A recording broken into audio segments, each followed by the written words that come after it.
obedde oli wano.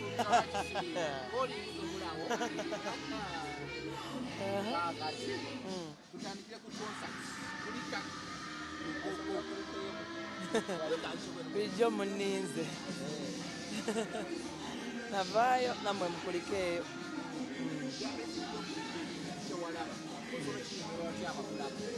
Kye nalaba? Ewa.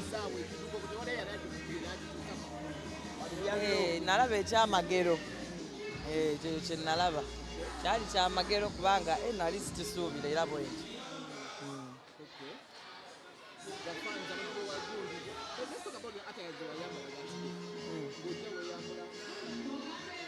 Anti nga tewali budde bwakuddayo kukyusa ate nga waliwo ennyimba zinali nga njagala nga kuliko specific outfit.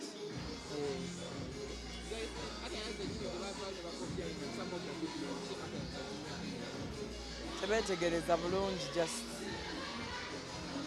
tebeetegereza bulungi kubanga zonna twazikola bukozi. Just ndowooza red alina kye yabajjukiza. Nga ki? Kamunda ki? Akomunda tegasobola kubeera out ng'ate okatadde munda. Kaali munda. Mmwe munonoozaako omunda. Naye nga kaba munda. Mwe abakanonooza ne mugaako omunda. Kyokolera nga kali munda. Recently, you one Bbala and Kookie. What is the mental what happened? Bbala, I just want disrespecting amukonga bungabo manyira nze namanyira okubeera disrespected. Yeah. Nali ngenze just kubeerako out. Kawo manya bogendo sanikemu Bbala like lientero genda mu support my, one of the DJs, like waliwo ba DJs abakolayo nga mikwano gyange ngendayo ne mba supportinga. Ndiri awo ku kizimbe ekyo ekiri awo saga kuddamu kiisa mu kamwa kange just like siraba lwaki ndyogerako just nnyonnyola mmwe. Ngendayo every Friday. Not every Friday, but when I'm free on a Friday and I want to go out, like now when money when so fun a vibe, yeah. What happened? Just nanyini wo. Simu na Uganda, simu doga, so tabitegeera bulungi, so tayagala kumanya. Ate naawe ne wogendawo. Tosa mulaba. Ndoza oba tomunoonyeza tosa mulaba. So y'omuntu bw'atyo tayagala kumanya bantu. You get? Because I believe club ne artists bakola mu field yemu. Buli omu yeetaaga munne. Ekitegeera so. Anyway, yenga ye tachina mbombo artist mbwayirira bwerera ndowooza yakalaba nga akamanyiro, which is okay, buli omu alina mindset ye. Ekitegeera. But me, I was offended because of my understanding, of the way I understand it. Maybe it achitegeera tasinze musomesa we kimutegeeza. Yeah, so I was just, refused to enter with my friends. It was just two friends of mine. Ate sobola kubeera wali nga neefulukuta mu nsawo mbozija ssente kusasula kuyingira. Nze fire baby. Nga ngenda kuyingira wali mukuba amataala, mukube malayika, mukube musawo, mukube nyimba okuzigunda okuzigwa, zonna zinyuma era zikubibwa abafanzi bawe bazinyumirwa. Ekitegeera ate bwe balaba fire baby in the area, so kyongerako ki? Kyongerako vibe. Ekitegeera basaba basanyufu. Aye n'omuntu wensnappinga mu kokka wali nga ndi mu kifo ategeera enfo sebe ekwatayo anajja, so takitegeera mu ngeri eyo, yakitegeera in the business side mbuli nti tazze kukola ssente, buli omu alina okusasula. Waliwo abantu abamu nga neoba oyagala olina tuwa respect. Kitegeera bwe tuba tuzze once in a while kifo kyo tuleka tuyitawo, kubanga era bwe tuyingira tugenda kwegulira ebyokunywa, tugenda kusaabaza byakunywa. Yeah, so it should be that way. Naye nze kusasula. Kungamba kusasula. I'm not supposed to pay. Hannange, you guys. wali osanzeeko Wizkid kale nga zize muno nze mpeera nnyo example ku Wizkid kubanga kyekijjo soundingira ennyo mu matu gammwe gwe musinga okulaba ne muloba okitegeera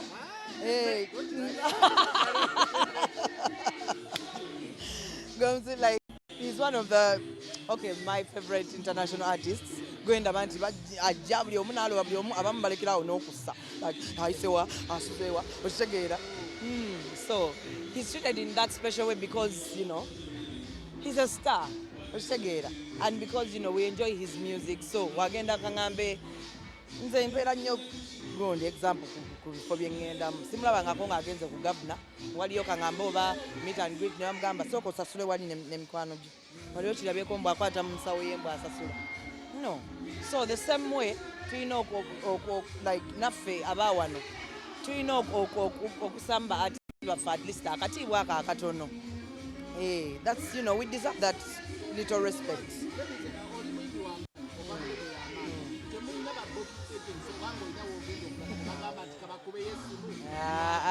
nedda bambi kubanga artist nedbaani bebamanyi nze nange nze fire baby kyebanga tulina amannya ganjawulo okitegeera abamu ndowooza balina booking agent waabwe ababookingira nze kati simuyina era sijja mufuna ngwa bugwi why not you guys mudi ojja bugine nga man kaŋŋende nekooneko wali tekibeera planned gwogo si mulimu pozi nga naye omulimu we ŋŋamba mbu gundi ku Friday ngenda kuyimba wali era ngenda kubeerawo kitegeera just wano tulinamu kyalemeramu akamanyiiro weekali nti basobola okubouncing artist like bouncing otya artist nga ne bafaani be bali awo bayingira bamulaba kye nali mbagamba era abantu ku Snapchat yange era sijja kikyusa like bouncing otya in front of like this, that's disrespect already kitegeera mulaba waliwo aba artist abatambula n'abantu bangi obamanyi bulungi nnyo I'm not that kind kitegeera nze mbeera na mikwano gyange nno nga tuli just simple kitegeera ate no it's enough respect for me to step aside and talk to you first and beg you to let me in omulala ayingiza kifuba kitegeera so I'm not even proud to even beg you so twayimirira ebbali netulabasooka ne batulinza tulookinga stupid awo ng'embuzi omukyala ndooza n'alaba nga tumazeeko emirembe n'ayingira abuuza eboosi just abantu banyumira nnyo okunkyokooza I think kibanyumira nnyo nawe ng'era bwe mulaba asiya ne mumusanga ne mumukyokooza nedda mpa example abantu baagala nnyo like to provoke me njagala tukimalirize ekyo just point yange yali era njogerera ne ba artist abalala batasobola kweyogera ababatya bani just any kind of disrespect era nze nkayita kamanyiiro because bannange mutunyooma nnyo bannange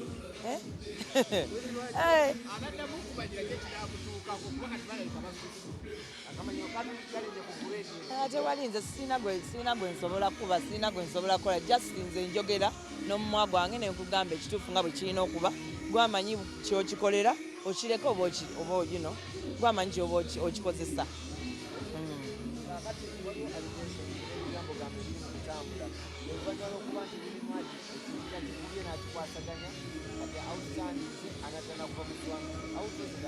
abantu bantamye okwogera ekyo ekintu bannange sinkyali okuswangizi kati nga lwaki nvaayo kati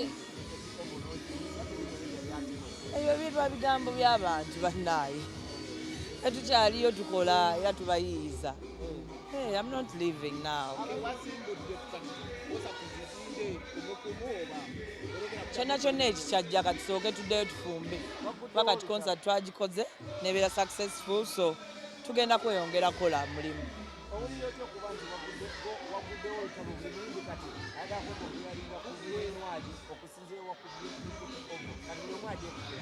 sisuubira mbu buli omu yamaze kulaba nze buli omu alina dream ye ekitegeera abamu buli omu yeeronderako walaba wasobola so the fact that if you believe you can achieve it kitegeera so bw'okiteeka mu effort era kisoboka, so buli omu kisoboka nga bwe kyasoboka ku nze naba kisoboka.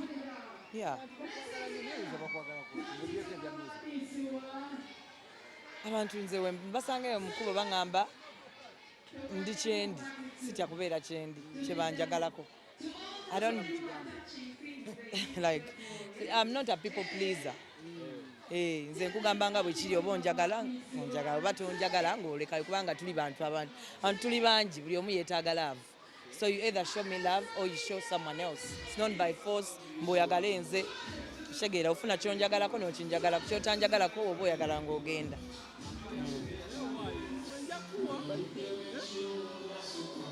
Saamukuba just nali mugamba alekerawo kyayali akola. Kati mwe temakiraba bulungi era ka video nakala ati makiraba bulungi bange yakakwata yali wala. Naye omuntu yava mu kifo kye we yali atudde obulungi walabira obulungi najja stage yali waggulu ng'era bw'omanya empisa zaabwe ng'era bwe nkibannyonnyola bulijjo. Stage yali waggulu ng'era bw'olaba eyo weebadde najja ye wansi nga wakwatira bw'ati buno buhango buno obwagala okwata wano oshegeera era bye yali anoonya. Mukwano nali mu mpale ate nze by the way okuva we batandika okunkwata ebyo ebintu obuntu nga busikaati buteeteeyi like kubanga era mugenda kwagala kati omugezi ayambala kapatra kuba kati oba olingiza kyakapale kaba kungulu nemugamba vaawo awo bwekye wawulira kyekyo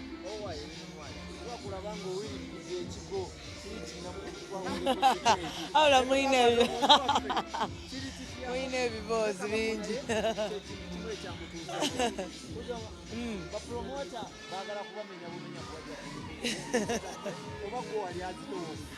Just abakozi ba stage be balina okwebeereramu kubanga ebiseera ebisinga just eba chance n'otamenyeka. Kati nze nalina chance nesitamenyeka naye osobola okumenyeka. So sina promoter kuba promoter si yakola stage. Kitegeera waliwo omuntu akola omulimu ogwa stage ogwo agipanga oba kale apangisa ebyuma ebyo ebigenda okulinnyibwako. Olina okupangisa ebyuma ebya quality neme kuyitamu okitegeera oba weiti obaani oba azze nga abuuka atya nga tasobola kuyitamu kiget just beebeereremu.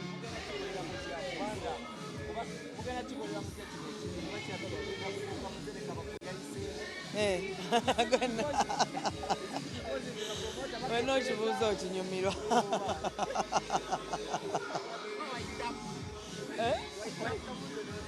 Nayitamu naye munaye neyongera amaaso kuba nali mpulira nga simenyese.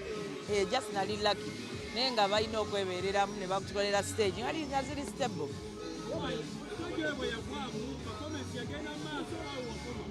Yagenda mu maaso nalumirizibwamu katono naye nga tekinemesa agenda mu maaso. Gwamanyi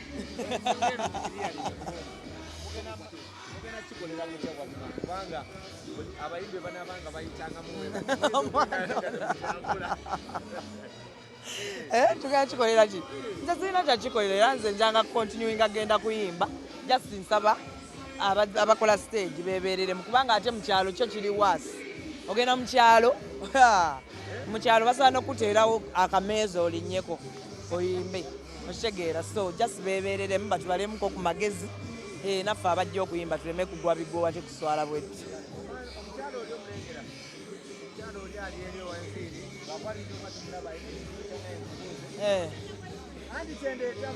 Nammwe ne ba boyfriend